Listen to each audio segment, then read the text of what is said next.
from WJLA 24/7 News. This Sunday marks the start of Rosh Hashanah, and the Kosher Baker is here with healthy spins on your holiday favorites. Stay with us.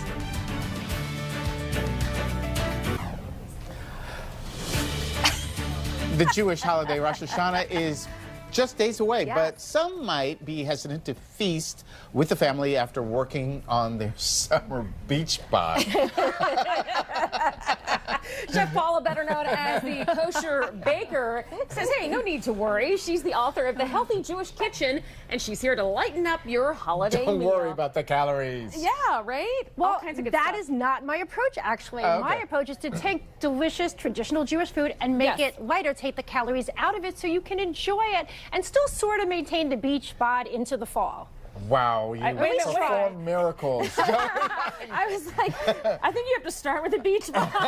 We have a lot of miracles in our history, so there you go. Well, here's yet another one. Thank you, Paula. Happy to be here. So this is basically almost an entire Rosh Hashanah meal. So I'm going to do a mango coleslaw. Now, coleslaw is traditionally drowned in mayonnaise. But what I do for this recipe is I take chunks of mango, lime juice, and cilantro, oil and vinegar, green red onions, and then I want to show everybody a little trick. I put a little jalapeno into it. Now, I like spice. It doesn't like me back, but it doesn't add spice to it. But I want to show everybody a trick. If you want to take the seeds out, you kind of hold it like this with a measuring spoon, and you just scoop them out with the measuring spoon like this. You are brave. You're doing that without gloves. Yeah, gloves don't look pretty on TV. So there you go. You get the seeds out, and you chop that up. And then, you know, you would cut up your cabbage, whether it's red cabbage, green cabbage, or this is Napa cabbage here. And whenever you're cutting up for a salad, cut things in thin slices like the way you want to eat them, like thin, you know, go for thin. Right. And so that would be your first course. I would serve this with gefilte fish, homemade, of course. Of course. And then we'll move into brisket. Now, brisket is like this traditional Jewish food,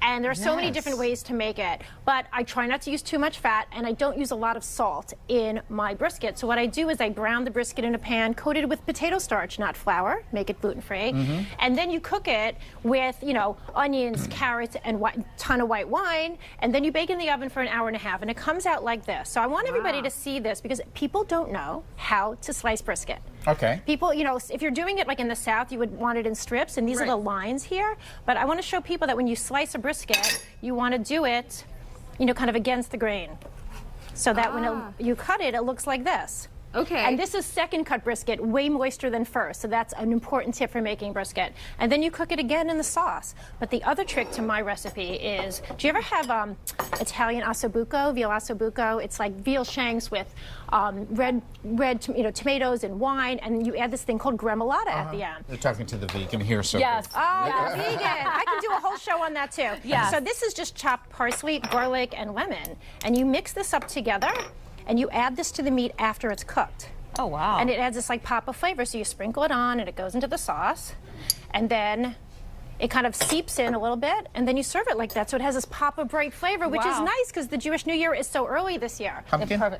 No, sweet it's called, potato. it's a good guess. So sweet potato and carrot and apricots. It's called tzimmus puree. And tzimmus, usually it's a Yiddish word for a fuss. And it was something that people threw everything into, sweet potatoes and carrots and meat sometimes and prunes.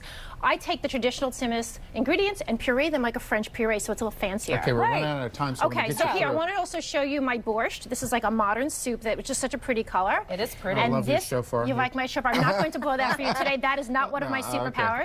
And this is a whole wheat challah, completely whole wheat that has onions and seeds inside, and my whole grain ragalach, because even with the desserts, if you add whole grains, you can make them healthier and still enjoy them. And here's your book. And here's the Healthy Jewish Kitchen, which you can find online. My website's thekosherbaker.com, and you can get more recipes there too. For like, look at the colors of this for like the new year. It looks good. I don't want a brown table. I want it to be bright and colorful. That looks delicious, though. Yeah, you guys can taste anything. And of course, you can find Paula's recipes posted on our Facebook page. Make sure to like us at ABC7GMW. Yeah, on Facebook. And don't forget to get our book, too. Yeah, we'll have more after the break. Thank you so much. Wow, thank you. Appreciate it.